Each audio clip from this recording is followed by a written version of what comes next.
जमानत ये एक ऐसा शब्द है जो हम खबरों में, फिल्मों में लगभग हर जगह सुनते हैं। पर क्या हमने कभी सोचा है कि कानून की किताबों में इसका असली मतलब क्या है? भारत के नए कानूनी ढांचा यानी भारतीय नागरिक सुरक्षा संहिता 2023 ने इसे एक बहुत ही साफ परिभाषा दी है।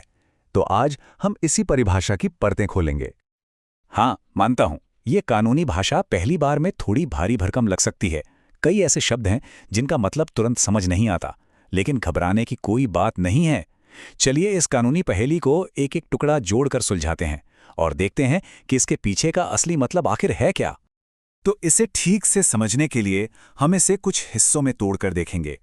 शुरुआत करेंगे व्यक्ति और उसकी हिरासत से, फिर जमानत के असल मकसद यानी रिहाई को समझेंगे। इसके बाद हम शर्तों और बॉन्ड की बात करेंगे और आखिर में देखेंगे कि ये फैसला लेता कौन है। इस तरह पूरी तस्वीर एकदम साफ हो जाएगी। ठीक है, तो इस परिभाषा को समझने की शुरुआत कहां से करें? चलिए देखते हैं। सबसे पहले ये जानना जरूरी है कि ये पूरी प्रक्रिया है किसके लिए। आखिर कानून की नज़र में वो कौन व्यक्ति है और किस हाल में है जिसे जमानत मिल सकती है। देखिए, कानून यहां बहुत साफ साफ कहता है, जमानत दो तरह के लोगों के लिए है। एक जिस पर औपचारिक तौर पर आरोप लग चुका है, यानी जो अभियुक्त है, और दूसरा जिस पर सिर्फ शक है, यानी जो संदिग्ध है।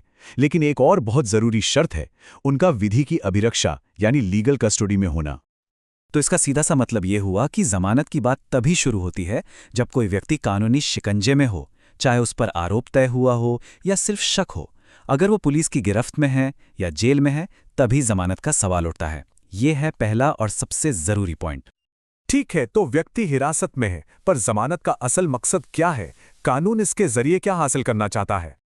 पूरी परिभाषा का जो सार है वो इस एक शब्द में छिपा है, निर्मुक्ति, जिसे हम आम भाषा में कहते हैं रिहाई या रिलीज। ये सिर्फ एक शब्द नहीं, बल्कि पूरी जमानत प्रक्रिया का दिल है। सब कुछ इसी एक लक्ष्य के आसपास घूमता है। लेकिन यहां एक बहुत बड़ी बात समझनी जरूरी है। रिहाई का मतलब ये बिल्कुल नहीं है कि व्यक्ति बेगुनाह साबित हो गया। इसका मतलब सिर्फ इतना है कि अब वो व्यक्ति सलाखों के पीछे नहीं रहेगा, लेकिन उसका कानूनी मामला अभी भी पूरी तरह से जारी है। ये सिर्फ हिरासत की जगह बदल रही है, केस खत्म नहीं हो रहा। तो अगर रिहाई का मतलब बरी होना नहीं है, तो फिर ये मिलती कैसे है? जाहिर है ये अपने आप तो होती नहीं होगी।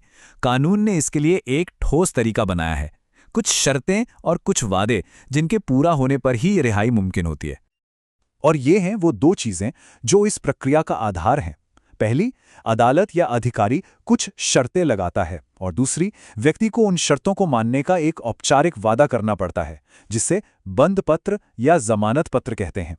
ये तरह का कानूनी सौदा है। तो देखिए, ये पूरा प्रोसेस काम कैसे करता है। स्टेप 1, शर्तें तय होती हैं। स्टेप 2, व्यक्ति उन शर्तों को मानने के लिए एक कानूनी दस्तावेज यानी बॉन्ड पर साइन करता है। और जैसे ही ये वादा पूरा होता है, स्टेप 3, रिहाई का रास्ता खुल जाता है। अच्छा, यहां बंधपत्र और जमानत पत्र के बीच एक छोटा सा लेकिन बहुत जरूरी फर्क है।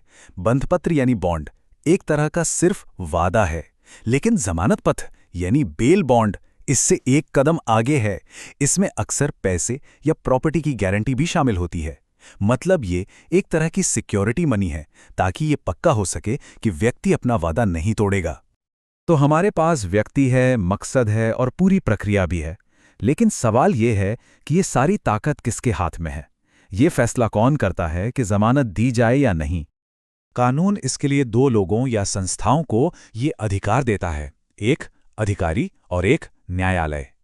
इसका मतलब यह है कि जमानत का फैसला अलग अलग लेवल पर हो सकता है। हो सकता है कुछ छोटे मामलों में एक पुलिस अधिकारी ही जमानत दे दे, लेकिन जो गंभीर मामले होते हैं उनमें यह अधिकार हमेशा एक जज या मजिस्ट्रेट के पास होता है, जो अदालत में बैठते हैं। तो हमने इस परिभाषा के सारे पुर्जे मतलब सारे हिस्से अलग अलग करके देख लिए हैं। अब वक्त है इन सब को वापस जोड़ने का और पूरी तस्वीर को एक साथ समझने का। और यहीं पर सबसे जरूरी सवाल उठता है, क्या जमानत मिलने का मतलब है कि सारी कहानी खत्म हो गई? क्या अब वो व्यक्ति पूरी तरह आजाद है? इसका जवाब है नहीं, बिल्कुल नहीं। और यही जमानत को लेकर सबसे बड़ा भ्रम है। तो अब देखिए, जब हम इस परिभाषा को दोबारा पढ़ते हैं तो हर शब्द का मतलब एकदम शीशे की तरह साफ हो जाता है। ये किसी अभियुक्त या संदिग्ध व्यक्ति की रिहाई है जो कानूनी हिरासत में है। ये रिहाई एक अधिकारी या अदालत द्वारा लगाई गई शर्तों पर और एक बॉन्ड साइन करने के बाद ही होती है। अब ये सिर्फ कानूनी भाषा नहीं बल्कि एक पूरी प्रक्रिया है।